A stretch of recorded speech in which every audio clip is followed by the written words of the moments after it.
Chairman ஒரு order போடுறாரு. அந்த ஆர்டர் இருக்கும்போது இவங்க வெறுமனையா மேண்டமஸ் கேட்க முடியாது. அந்த ஆர்டரை இவங்க சேலஞ்சே பண்ணல. அவர் போட்ட ஆர்டர் தவறுன்னு இவங்க சேலஞ்ச் பண்ணிட்டு தான் அந்த படத்தை ரிலீஸ் பண்ணுன்னு கேட்க முடியும். நாங்க சேர்மனோட ஆர்டர் எங்களுக்கு ப்ரொடியூசர் கம்யூனிகேட் வெறும் ஆர்டர் இன்டிமேஷன் மட்டும் தான் வந்துச்சு. ஆர்டர் எங்களுக்கு கம்யூனிகேட் ஆகல. அதாவது என்ன சொல்லி அந்த ஆர்டர் அவங்க போட்டாங்கன்னு எங்களுக்கு தெரியல. அப்ப எப்படி நாங்க அதை சேலஞ்ச் முடியும்? There was no proper communication of order அப்படின்னு அவங்க சொல்றாங்க. சேர்மன் ஒரு ஆர்டர் போடுறாரு. அந்த ஆர்டரை நீங்க செர்டிஃபைட் மேண்டமஸ் மூலமாகத்தான் கொஸ்டின் பண்ணிருக்க முடியும். சட்டத்துல ஒரு வரைக்கும் அந்த லீகல் பாயிண்ட் இருக்கு. when there is an order against you, you have to challenge that order also. And subsequently தான் நீங்க உங்களோட டைரக்ஷன் நீங்க கேட்க முடியும். அதுக்கு பேர் செர்டிஃபைட் மேண்டமஸ். இந்த ஆர்டர் எடுத்து அவங்க சுப்ரீம் கோர்ட்டுக்கு மேல போனாங்கன்னா திருப்பி சுப்ரீம் கோர்ட்டால என்ன சொல்ல முடியும்? இந்த ஆர்டர் தவறு, நீங்க கன்சிடர் பண்ணுங்க, சீஃப் ஜஸ்டிஸ்க்கு தான் அனுப்ப முடியும். ஏன்னா chief justice final order on merits pass பண்ணவில்லை. நீங்க நல்லா புரிஞ்சுக்கணும். சீஃப் ஜஸ்டிஸ் பெஞ்ச் இந்த கேஸ மெரிட்ஸ் இல்ல, அதாவது அதோட இது தப்பு இது சரின்னு சொல்லி ஆர்டர் பாஸ் பண்ண.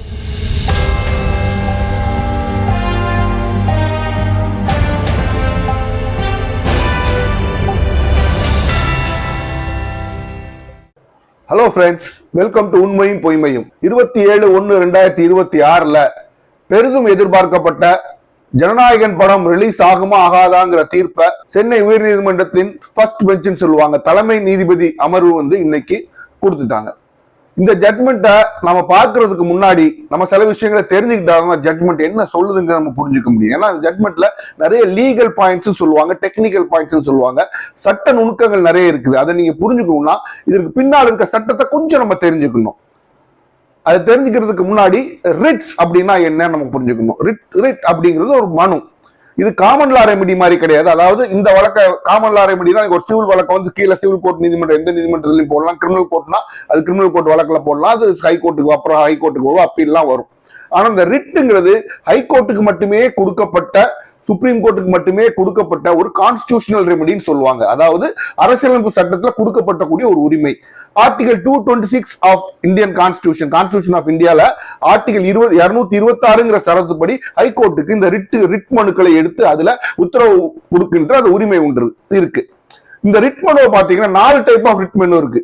ஒன்னு ரிட் ஆஃப் மேண்டமஸ், அதாவது ரிட் ஆஃப் மேண்டமஸ் தான் இந்த வழக்குல அவங்க ஃபைல் பண்ற. ரிட் ஆஃப் மேண்டமஸ்னா ஒரு விஷயத்தை கேட்கக்கூடிய சட்ட உரிமை உங்களுக்கு இருக்கணும், அதை செய்து கொடுக்க வேண்டிய சட்ட கடமை அந்த ரெஸ்பாண்டன்ஸ் இருக்கணும். உங்களுக்கு உரிமை இருக்கணும், நீங்க யாரை எதிரியா காமிக்கிறீங்களோ அதுக்கு செய்ய வேண்டிய கடமை இருக்கணும். அதுக்கு அடுத்து ரிட் ஆஃப் செர்ஷியரி. செர்ஷியரின்னு ஒரு அரசாங்க அதிகாரிகள் ஒரு ஆர்டர் போட்டாங்க, அந்த ஆர்டரை குவாஷ் பண்ண சொல்லி கேட்கறது, இந்த ஆர்டரை நீங்க நீக்கி கொடுங்கன்னு கேட்கறது தான் ரிட் ஆஃப் செர்ஷியரி. இது ரெண்டாவது ரிட். மூணாவது ரிட் ஆஃப் கோவாரண்டோன்னு சொல்லுவாங்க. இந்த ரிட் ஆஃப் கோவாரண்ட் ஒரு பதவியில் ஒருத்தர் தகுதி இல்லாம போய் உட்காந்துட்டாரு. உதாரணத்துக்கு ஒரு வைஸ் சான்சலர் இருக்கிறாருன்னு வச்சுக்கோங்க, அவருக்கு அந்த வைஸ் சான்சலர் பதவிக்குள்ள தகுதியே இல்லை அப்படின்னா ரிட் ஆஃப் கோவாரண்டோ போட்டு அந்த பதவியிலிருந்து ஒரு இறக்குங்கன்னு சொல்லி கேட்கலாம். அதுக்கு பேர் ரிட் ஆஃப் கோவாரண்டோ. நாலாவது writ writ of habeas corpus. Habeas corpus என்னன்னா ஆள்கொணர்வு மனு அப்படின்னு நீங்க கேள்விப்பட்டிருப்பீங்க. அதான் இந்த ரிட் ஆஃப் ஹேபியஸ் கார்பஸ். இந்த ரிட் ஆஃப் ஹேபியஸ் கார்பஸ்ல என்ன சொல்லுவாங்கன்னா அது ஒரு கிரிமினல் வழக்கு. அந்த குண்டாஸ் எல்லாம் பாக்குறீங்க இல்லையா, அந்த குண்டாஸ் எல்லாம் கேன்சல் பண்ண சொல்லி ஒருத்தர் விடுதலை சொல்லி கேட்பாங்க. அதுதான் ரிட் ஆஃப் ஹேபியஸ் கார்பஸ். இந்த 4 மனுக்கள் தான் ரிட் ஜூரிஸ்டிக்ஷன்ல ஹைகோர்ட்லயும் சரி சுப்ரீம் கோர்ட்லயும் சரி நீங்க போடுறது ரிட் ஜூரிஸ்டிக்ஷனுக்கு இந்த 4 மனுக்கள் தான் இருக்கு. நீங்க நல்லா புரிஞ்சுக்கணும், இது ஒரு கான்ஸ்டிடியூஷனல் ரெமெடி. இதை நீங்க கேட்கறதுக்கு உங்களுக்கு உரிமை, சட்டப்படி அந்த உரிமை இருக்கணும், செய்ய வேண்டிய கடமை ரெஸ்பாண்டன்ஸுக்கு இருக்கணும். இப்ப இந்த வழக்கு ஜனநாயகன்ல இவங்க எப்படி ஃபைல் பண்றாங்க? ரிட் ஆஃப் மேண்டமஸ் அப்படின்னு சொல்லி ஃபைல் பண்றாங்க.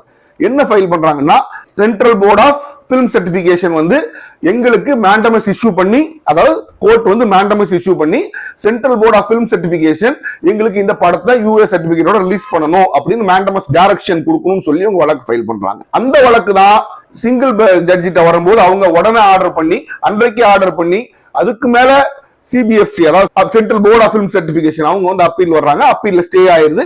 அந்த central board of film certification file பண்ண அந்த வழக்குல தான் இன்னைக்கு இறுதி தீர்ப்பு வருது. அப்ப இந்த இறுதி தீர்ப்புல என்ன சொல்லியிருக்காங்க அப்படின்னா, இந்த வழக்க மறுபடியும் ரிட் பெட்டிஷன், அதாவது சிங்கிள் ஜட்ஜுக்கு அனுப்பி நீங்க திருப்பி இதை விசாரிச்சு திருப்பி ஆர்டர் போடுங்க அப்படின்னு சொல்லி கீழே கோர்ட்டுக்கு அனுப்பி வச்சிட்டாங்க. இதுக்கு பேர் சட்டத்துல ரிமாண்ட் அப்படின்னு சொல்லுவாங்க. இதுக்கு பேர் ரிமாண்ட். இந்த கோர்ட்ல என்ன பண்றாங்கன்னா கீழ் கோர்ட்டுக்கு இந்த கேஸை ரிமாண்ட் பண்ணி நீங்க திருப்பி எல்லாத்தையும் கேட்டு ஆர்டர் போடுங்கன்னு சொல்றாங்க.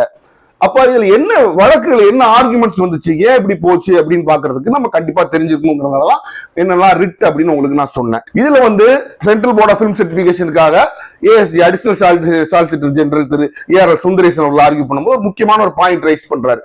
அது என்ன ரைஸ் பண்றாரு அப்படின்னா ஃபேக்ட்ஸ் உங்களுக்கு தெரியும். 2 தடவையா கொடுக்குறேன் அப்படின்னு சொல்லிட்டு ஒரு தடவை பார்த்து அந்த central board of film certification இந்த படத்தை பார்த்து இதுக்கு யூஎஸ் சர்டிபிகேட் கொடுக்குறோம் அப்படின்னு சொல்லிட்டு அவங்க பார்த்துட்டு அப்படி சொல்லி அனுப்பிடுறாங்க. திருப்பி 2வது தடவையும் ஓரலா நாங்க யூஎஸ் சர்டிபிகேட் கொடுப்போம்னு சொல்லிட்டு அதற்கப்புறம் அவங்க என்ன பண்றாங்க அப்படின்னா இதுல இருக்கிற ஒரு மெம்பர் வந்து இதுக்கு சில அப்ஜெக்ஷன்ஸ் தெரிவிக்கிறாரு, அதனால நாங்க இத ரிவ்யூ கமிட்டிக்கு அனுப்புறோம்னு சொல்லி அனுப்புறாங்க. இதுல முக்கியமான விஷயம் என்னன்னா இவங்க முதல்ல பார்த்து சில சீன்ஸ் எல்லாம் கட் பண்ணுங்கன்னு சொல்றாங்க. அதெல்லாம் ஜனநாயகன் படக்குழு கட் பண்ணிடுறாங்க. கட் பண்ணிட்டு 2வது சப்மிட் பண்றாங்க. அப்பவும் பார்த்து முடிச்சுட்டு கொடுத்துருவோம்னு ஓரலா சொல்லிட்டு அதுக்கப்புறமா திடீர்னு பல்ட்டி அடிச்சு ரிவ்யூ கமிட்டிக்கு அனுப்புறாங்க. இதே தான் சிங்கிள் ஜட்ஜிட்டு போய் அவங்க ஆர்டர் வாங்குறாங்க. அப்ப இதுல வந்து சேர்மன் என்ன ஆர்டர் பாஸ் பண்றாருன்னா சேர்மன் என்ன சொல்றாரு, இந்த ஒரு அதுல பார்த்த ஒரு நபர் இதுல வந்து டிஃபென்ஸ் போர்சஸ் ரிலீஜியஸ் பிரச்சனைகள் வர்ற மாதிரி இருக்கு, அதனால ரிவ்யூ கமிட்டிக்கு அனுப்பணும்னு சொன்னதுனால நான் ரிவ்யூ கமிட்டிக்கு அனுப்புறேன் அப்படின்னு சொல்லி அவர் அனுப்பிடுறாரு. அதை எடுத்து தான் இவங்க ரிட் போட்டு ஆர்டர் வாங்குறாங்க. இன்னைக்கு இந்த ரிட் அப்பீல் வந்து நிக்குது. இந்த ரிட் அப்பீல் என்ன ஆர்டர் போடுறாங்க அப்படின்னா அவர் என்ன ஆர்கியூ பண்றாரு அடிஷனல் சாலிசிட்டர் ஜெனரல் திரு ஏ.ஆர். சுந்தரேசன் அவர்கள்னா சேர்மன் ஒரு ஆர்டர் போடுறாரு. அந்த ஆர்டர் இருக்கும்போது இவங்க வெறுமனையா மேண்டமஸ் கேட்க முடியாது.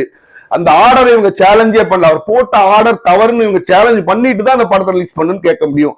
அதான் உங்கள்கிட்ட சொன்னேன். செர்ஷரினா என்ன, ஒரு ஆர்டர் பாஸ் பண்ணா அந்த ஆர்டர் தப்புன்னு சொல்லி கேள்வி கேட்கறது, மேண்டமஸ்னா செய்ய சொல்லி கேட்கறது. இந்த படத்தை ரிலீஸ் பண்ணுங்கன்னு சொல்லி இவங்க மேண்டமஸ் தான் போடுறாங்க. ஆனா அவர் எப்படி கொண்டு வர்றாரு அடிஷனல் சாலிசிட்டர் ஜெனரல்னா இவங்க மேண்டமஸ் மட்டும் கேட்டது தப்பு.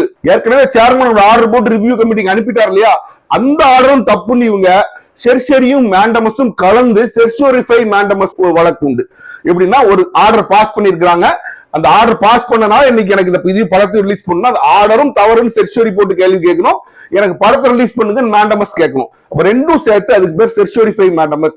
இவர் என்ன சொல்றாருன்னா இந்த வழக்குல இவங்க செர்ஷோரிஃபை மேண்டமஸ் தான் கேட்டிருக்கணும், வெறும் மேண்டமஸ் கேட்டது செல்லாது, அதனால இது வந்து இந்த கேஸே நிலைக்கத்தக்கது இல்லை, நீங்க இதுல ஆர்டரே போட முடியாது அப்படின்னா ஒரு பெருசு ஒரு லீகல் ஒரு வேலிட் லீகல் டிஃபென்ஸ் சொல்லலாம். ஒரு valid legal pure legal defence எடுக்கிறாரு. மோரோவர் என்ன சொல்றாங்க, சிபிஎஃப்சியை கேட்காம அவசரமா என்னைக்கு ஃபைல் பண்றாங்களோ அன்னைக்கே அவங்க இந்த ஆர்டர் போட்டது வந்து பிரின்சிபிள்ஸ் ஆஃப் நேச்சுரல் ஜஸ்டிஸ் சொல்லுவாங்க. இயற்கை நீதிக்கு அப்பாற்பட்டது, தவறானது, அதை வந்து வயலேட் பண்ற மாதிரி, அதை மீறுற மாதிரி இருக்கு. எங்களையும் கேட்டுட்டு எங்க தரப்ப என்ன நியாயம் இருக்குங்கிறது இவங்க கேட்டுட்டு தான் அவங்க ஆர்டர் போட்டுக்கணும். கேட்காமே போட்ட ஆர்டர் வந்து தவறு அப்படின்னு சொல்லி அவங்க, அதாவது சிபிஎஃப்சி தரப்புல central board of film certification தரப்புல அவங்க ஆர்கியூ பண்றாங்க.